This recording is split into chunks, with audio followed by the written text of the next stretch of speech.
Hello and welcome to ACM-W's Malware Analysis Workshop. Thank y'all for taking the time out of your day to pull up. I know it's like end of the semester and everyone's like tired, but we got 3 more weeks. We can make it. We can make it. We can do it. Now I'm here to introduce our lovely ACM president, Kaylee Perino, and she will be giving you everything you need to know about malware analysis. And she's prepared some awesome stuff. So it's going to be a lot of fun. Let's get into it. All right, thank you. I got a thing. Anyways, hi guys, welcome to Intro to Malware Analysis. First thing, QR code if you would like to get your attendance points for ACM. I'm assuming everyone's gotten the spiel by this time in the semester, but banquet's coming up May 3rd. We will be sending invites very soon, so make sure you have all of your points.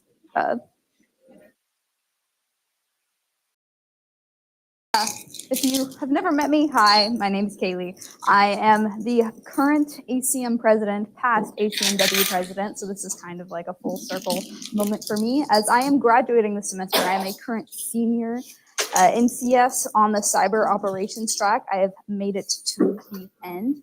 And I guess some past experience that I have, I interned in a SOC last summer, and then I've also interned in IT.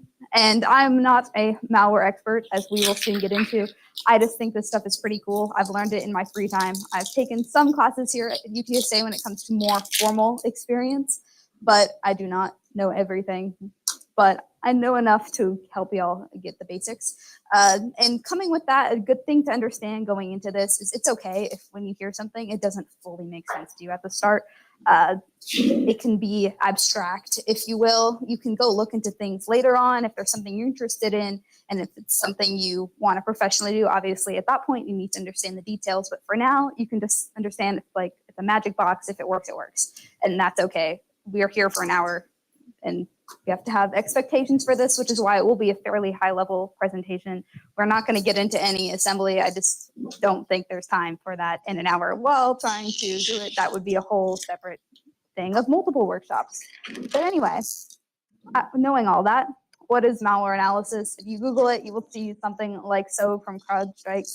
The process of understanding the behavior and purpose of malware or code. So whenever you're doing malware analysis, you likely have a few goals. Number one, what is this malware doing? Like what operation system does it run on? Is it reaching out to a command and control server? Is it ransomware? Et cetera, et cetera. And then identifying different IOCs, so indicators of compromise. So that could be a registry key that was edited, a file that you find on a system, IPs that you see the malware reaching out to, as we will get into, and then reverse engineering if necessary, which again, we're not going to do, but I'll mention it a bit. So when it comes to malware analysis, there are generally considered to be 2 types of analysis: static analysis and dynamic analysis. Static analysis is when you're looking at a malware without running it. So that could mean getting different information, like first getting the hash of a file, getting different strings, different IP addresses, understanding the type of file it is, what it may be importing, libraries that you can see that aren't obfuscated, of course, and then looking at the assembly through a disassembler or decompiler is also considered to be static analysis, unless you start debugging it, of course. As that involves running it, that is where you get into dynamic analysis. But some more tools when it comes to getting all of those information for static analysis can be strings or something called floss, which is basically just advanced strings. Again, like running SHA-256 on a file, PE-View, PE-Studio, and then like your Ghidra cutter, IDA type things. If you've ever heard of any of those, that's what you would use to look at the assembly. So dynamic analysis, as I mentioned, that means we're now running the malware. So this is where you have to start being careful if this is something that you were trying to do yourself and making sure you have the right lab environment set up. So the things you may look for when it comes to dynamic analysis are host-based indicators. So those are things happening on the machine where you run the malware. So a file being created, registry keys, different processes, services, schedule tasks, et cetera. And then network-based indicators are things that happen outside of the machine. So whenever the infected host reaches out to that command and control server, tries to exfiltrate data, and maybe tries to listen on unexpected ports to set up things like a reverse shell. And then, as I mentioned at the start, indicators of compromise are a big thing that you're looking for when trying to perform malware analysis. Those are otherwise called artifacts. So as I've mentioned multiple times, files, registry modifications, maybe some unusual behaviors.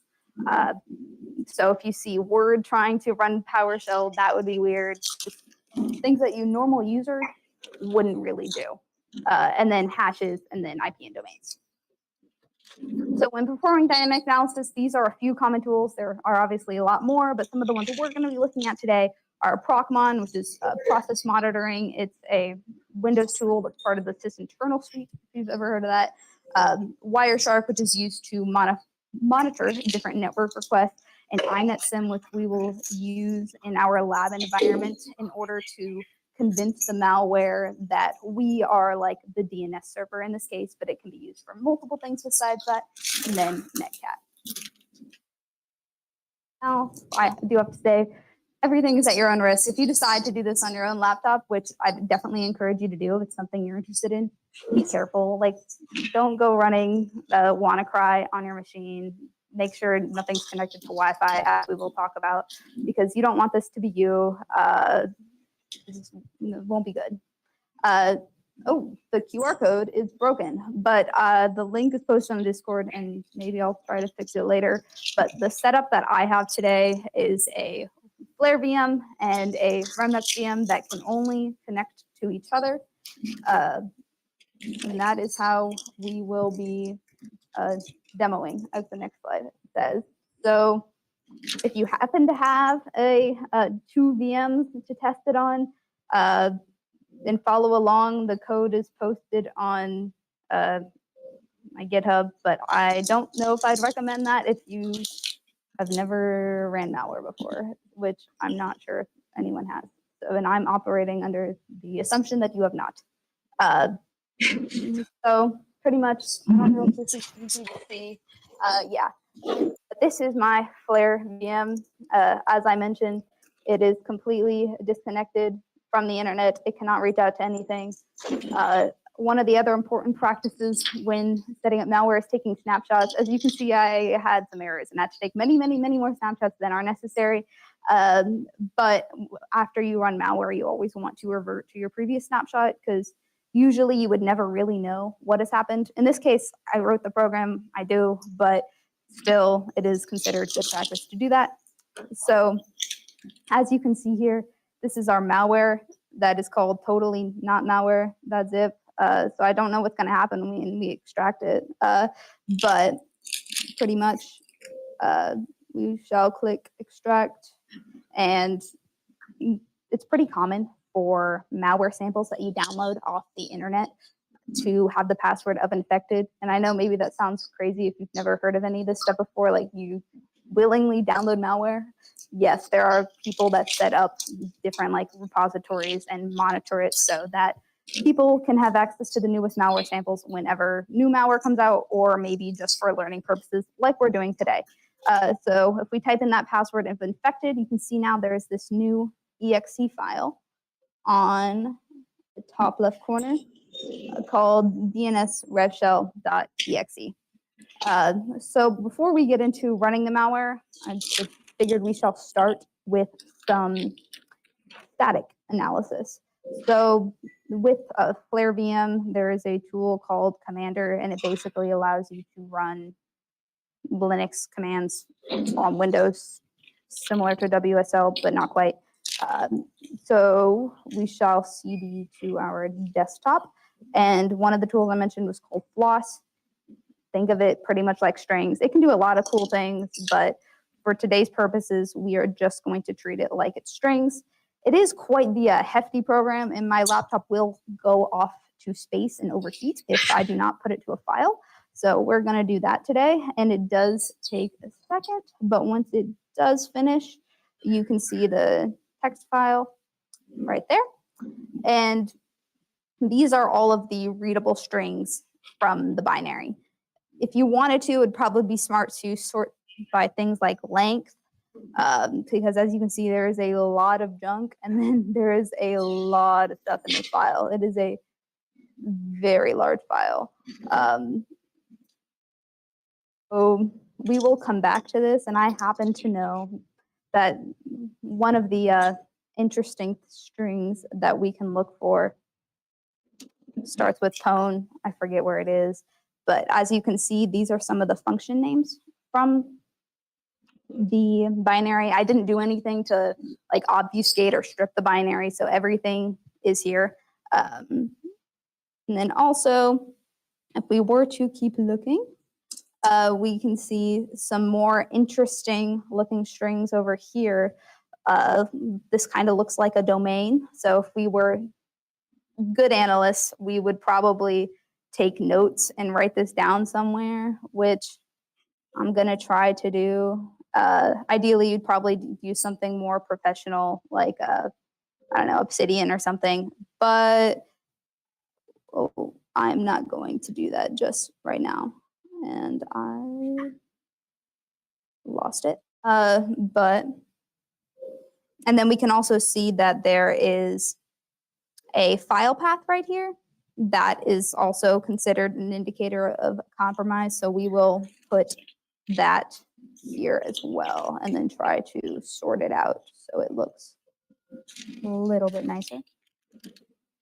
In this case, strings happen to be helpful, but out in the real world, malware authors are not going to give you usually deobfuscated strings like this. Usually they would strip the binaries, et cetera, et cetera. But today I wanted to show you what it looks like, so we do. And then some other interesting tools that are part of the sysinternal suite. We have PE view, so you pretty much just load the binary. It's mad that it's 64-bit, but that's fine. We're not going to go too much into detail of this, but you can see information about the PE header. PE is portable executable. So I guess some interesting things of note is that we can see that the size of the raw data is pretty similar to the virtual size, which tells us that the malware is likely not packed. Usually, if those numbers were drastically different, that could be a sign that we're looking at some packed malware of sorts. But this is, again, a pretty simple program. So the other things we can kind of see are the signature, confirming that this is, in fact, a Windows executable because of the NZ signature. But yeah, we're not going to look too much into this today, but it's definitely something to explore further if you are interested in it. Another interesting tool is called PE Studio.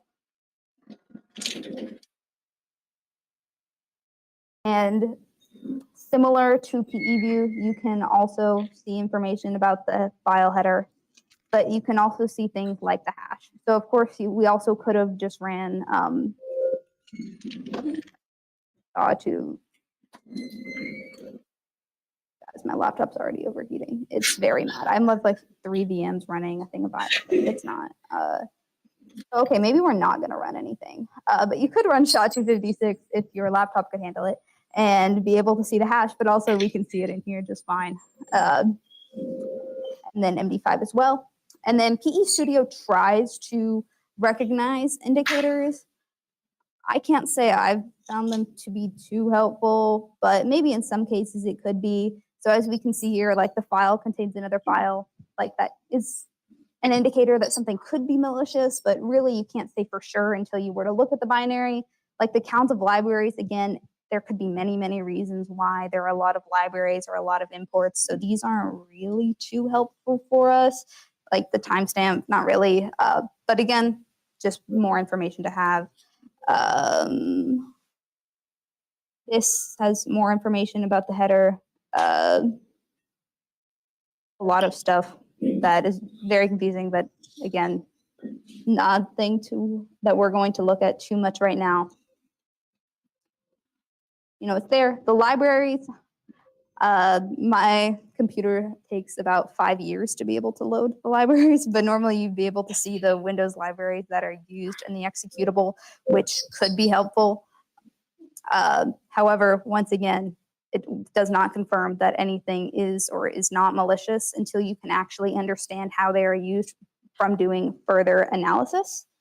If it loads, I'll show y'all, but it's not that interesting with this specific malware. Then now into strings. So similar to floss, or if you were to just run the strings command, you can see all the strings, but the other thing that PE Studio does is it blacklists certain strings. So these are strings that it would usually consider malicious. So like connect and send, again, they could be used for normal purposes, but oftentimes it's known that malware authors will use it to like either send data or set up some sort of shell or listeners of sorts. But yeah, this could be another way to sort it. Whenever you click it, it'll sort by length of string. You can sort it by group. So what kind of string, or in this case, command it thinks it is, et cetera, et cetera. But as you can see, there are so many strings that it really wouldn't make sense for us to go through it manually. And I believe that is all that I wanted to show for, oh, there, Saute Physics. You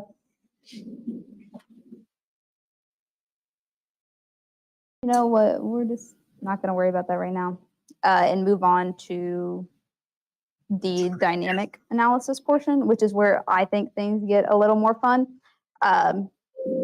So this is where I bring in this other Remnux machine. Remnux is a pretty popular Linux machine for doing malware analysis type things, but you could use multiple XVMs of your choosing. It's basically just so that we can see any outbound connections that the malware is going to be trying to make. So there are a few things I want up and running before we run the malware. The first one is inetsim, and this is built in or already downloaded onto Remnux when you install it. And as you can see, it is setting up all of these fake services so that when the malware were to try to reach a server that is running any of these services, it'll connect to us instead. And then the other thing we're going to run, as you can already see here, is Wireshark. This is just so that we can see any connections and all of the packets, maybe data that is trying to be accessed or exfiltrated from the machine.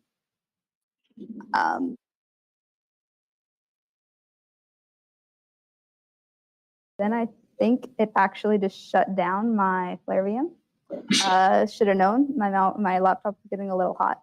But I guess while it turns back on, any questions so far, comments? Yeah. So you're trying to.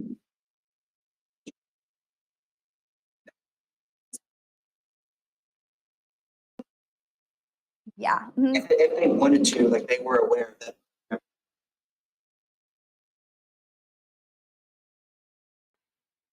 No, because both of the VMs do not have internet access, so it doesn't matter. I'm sure there are ways to be able to detect that it's running in a sandbox of sorts, but it will not escape it in this case, unless it's some new malware that can. But unless It's not like an actual thing you would do, like.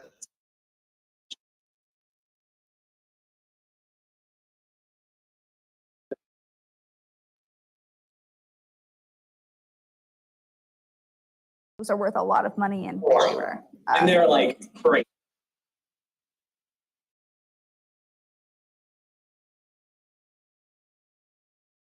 Not on my machine, I swear. Then, as you can see, the name is Husky, and that's because I learned a lot of this stuff from a course on, if you've ever heard of like the Cyber Mentor, I got the course when it was like $1 at one point. So shout out them. But anyway, I'm going to actually restart this before I run the malware, just so that it's, well, as clean as it possibly could be. But anyway, I'm going to run the malware, and as you can see, a little screen pops up, and then it goes away. So we don't really know what it did based off that. We have our strings that aren't going to be saved because I didn't save the file before the machine shut off, but we know where to find it. So if we were to come back over here, this GET request It's kind of just an INET thing, so we can ignore it. Uh,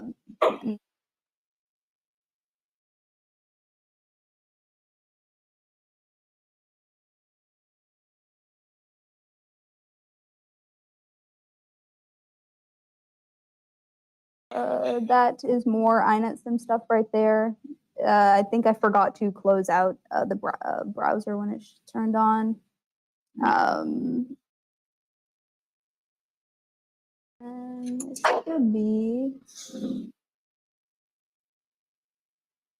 DNS request.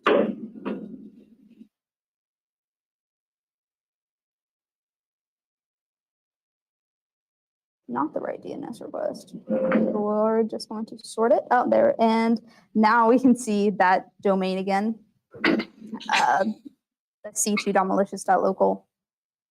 Obviously, in this case, we know that is a very weird sounding domain. It's not a normal one, unlike the Skype one that it's trying to reach out to, or the Microsoft one down here. So if we hadn't have found the domain in our strings or floss output, this could be another reason that we know that it is trying to establish a connection to that host. Completely forgot back on the Windows VM that another tool that we would like to start up is Procmon, otherwise known as Process Monitor. So this will monitor everything that runs on this Windows VM here. So as you can see here, I didn't delete the filters from when I was testing, but you can filter by all of these different things. So there are a lot of them. The one we're going to start with is saying that the process name contains and then the name of the executable, which is kind of a giveaway of what it's doing, but I forgot to. My rename didn't on all of my but we are going to run it one more time. Again, it would probably be good practice to revert snapshots, but we're not going to do that for the sake of having to watch my VM for 5 minutes reload up. But anyway, now after running it again, we can see, I'm trying to see if it is readable. The process start right here and the process ID. And that's important to know so that you can look at things like a process tree.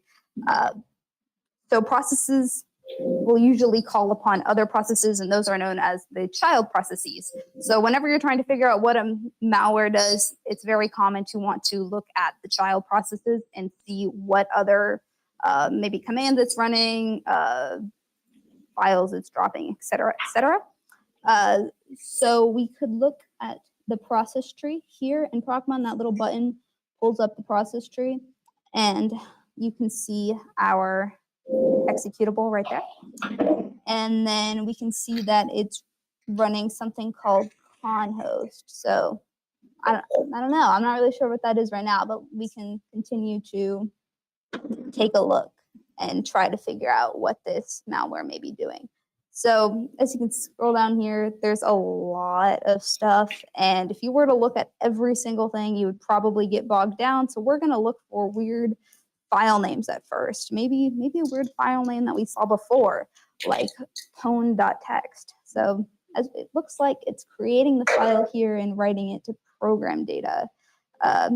So let's go and see if we can find that on our machine real quick. Going to the C drive, program data, tone.txt. We can see that that file was in fact written here. The name didn't get changed or anything. So that would be another indicator of compromise to write down and maybe take a screenshot of. I'm not going to right now in case the VM restarts again. But let's see, we saw that there was that DNS request, so maybe there's something else that we could filter on there to help us out. So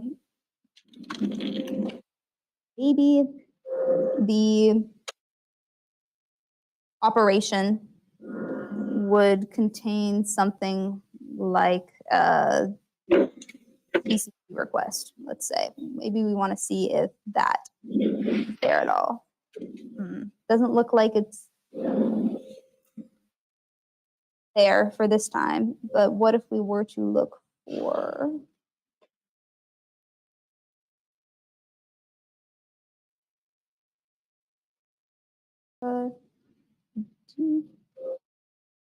DNS request, and we don't seem to be seeing it right now, but that's fine.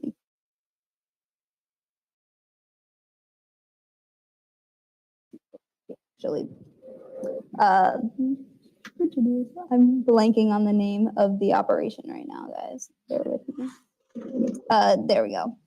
So it's TCP reconnect, not, and I put is instead of contains. So that is my bad.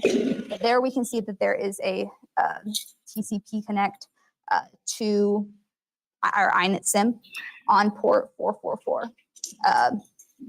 So we see that request, but we're not really sure how to make the DNS server connect to us on that port, because port 44 isn't something that we are running or listening for in any way right now. So if we were to go back over to our Remnux machine, there's something called an etc host file. And pretty much it can be used to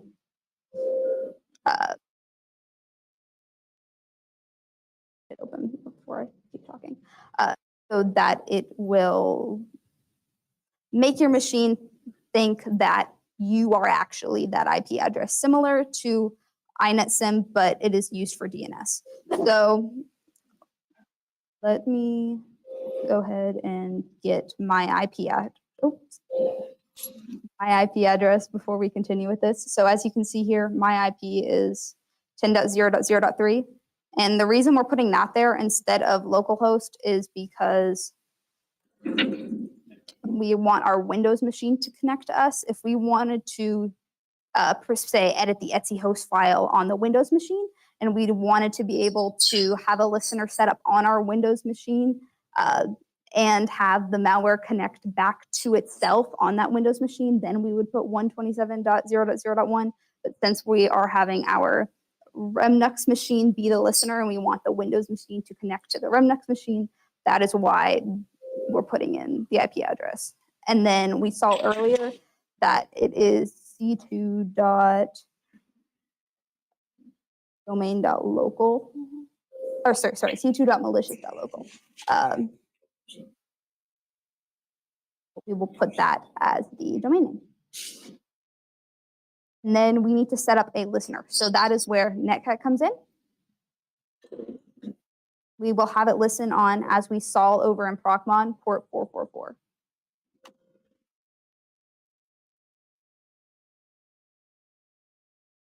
Now we will run our malware one more time. See that it kind of freezes up there. And that's because we have now connected via a reverse shell. So if we were to run ls, have that command execution, and then if we wanted to test that,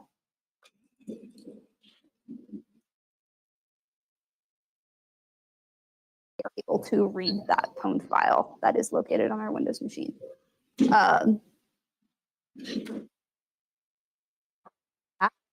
Much the basic demo that I have prepared for y'all. Going back to the slides real quick to talk about a few more things. When it comes to learning this stuff and some stuff that I can recommend personally, as I mentioned briefly, the TCM Academy, I know it did switch to like a more subscription-based model, but around Memorial Day, whatever, at the end of May, usually they will have sales. So if you're interested, I'd wait until then because it's cheaper. But then I know there's like Coursera, Udemy, et cetera, that all have ones. If you want it to be completely free, there are YouTube tutorials that will walk you through it. Again, be cautious with anything, even if it is paid, and use your best judgment when it comes to it. there are malware samples online, like VX Underground, the Zoo. And then if you don't want to set up anything on your own machine and just want to be able to run stuff without downloading stuff, any labs of sorts, you can go on to Try Hack Me, and they have a couple of free boxes on there where you can mess around with various tools that I briefly went over today. There is so much more that you can do with it. I just showed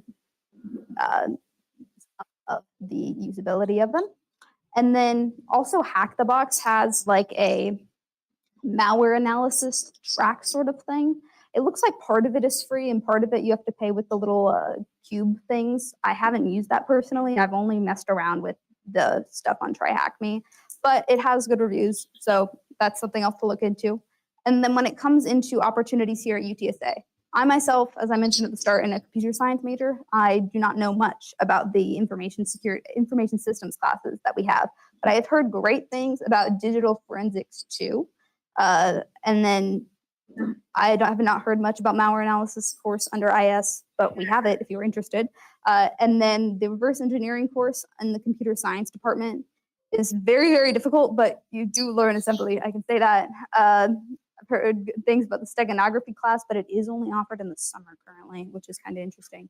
And then not really malware analysis, reverse engineering related per se, but considering I'm assuming a lot of y'all are interested in cyber things, the computer and information security class taught by Professor Harrison is very great, and I would highly recommend checking it out if you haven't, as well as its like secondary course, Unix and network security. It's a very interesting class. You get a lot of hands-on experience.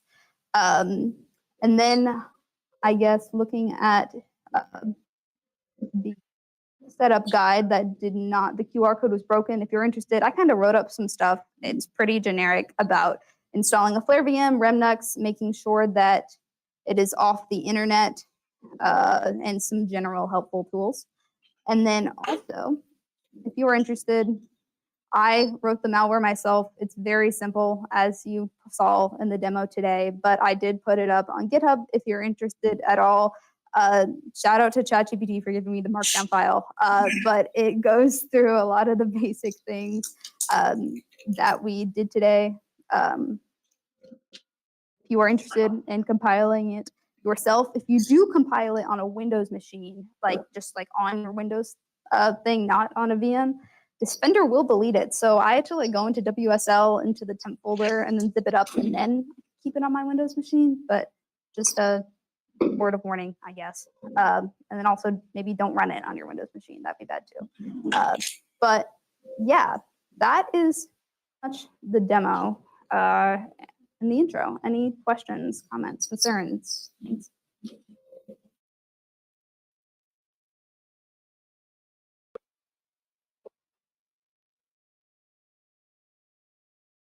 Not too much. They have their own set of stuff that they use. So there's like, I think it's Cuckoo, like where you can basically just like upload it and you have the sandbox and it'll like run it for you. That's pretty common. I did have a VM that I would run some of those tools, Procmon, a little bit of WinDebug and things like that, but I didn't get to do too much of that just because usually they would just want us to upload it to a sandbox. Mm-hmm.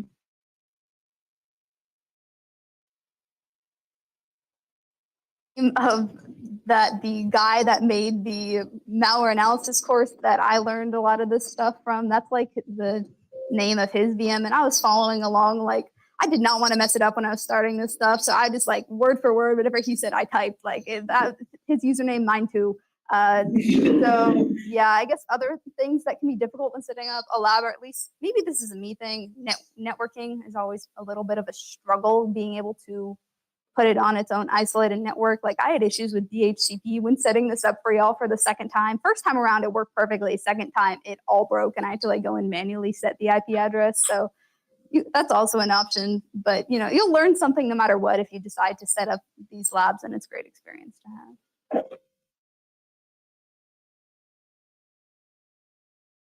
have. Yeah, I mean, pretty short one for y'all today. I think there's a question in the back. Oh, there's another one, yeah.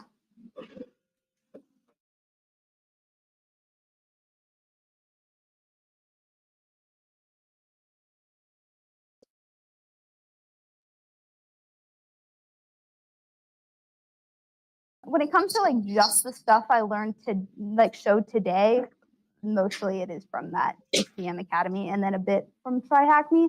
When it comes to assembly though, the reverse engineering class here, so I didn't really show it just because I think it would just be too confusing to try to explain all of it.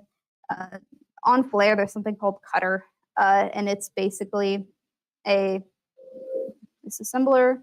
If you've ever heard of IDA or Ghidra, it's pretty much the same thing.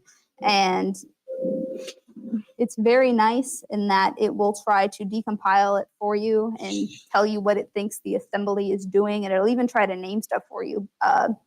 Of course, this isn't stripped, so a lot of it's pretty simple. But when it comes to being able to use the debugger that's not loading today, to be able to understand assembly, I would say I've learned most of that from the reverse engineering course. It didn't really click for me on a lot of like the small little like TryHackMe walkthroughs, if you've ever done them. The crash course was like too crash course for me. I had to get walked through a little more formally when it comes to this stuff.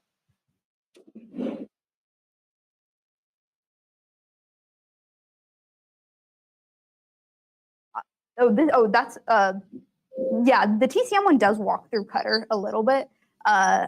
It's okay, but mostly being able to just set up the labs, understand the malware analysis tools itself, and the processes and best practices. That's TCM Academy.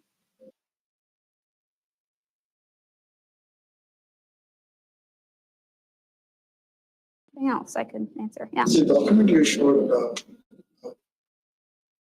shared on Discord. Yeah, I put it in the Discord, but I can make it an. Oh, look. Okay, maybe the QR code's working now. I don't. Okay, well, it works in small screen. I don't know what's up there. But control. So that could be an issue. Why it's doing that? No, it's not a Go link. It's just I literally just copied it into Canva and used the QR code. Yeah, I'll Said it's altered its fixed. try to generate it again.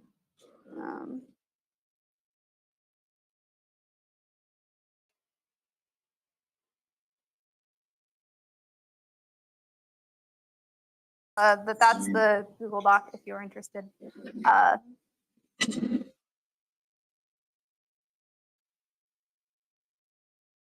Do you think a good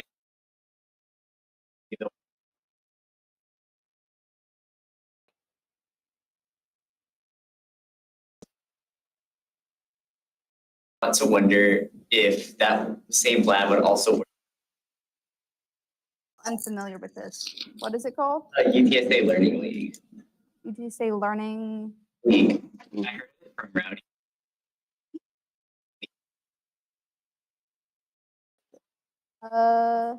Maybe. Then I talked about it there. I think it's like the last link.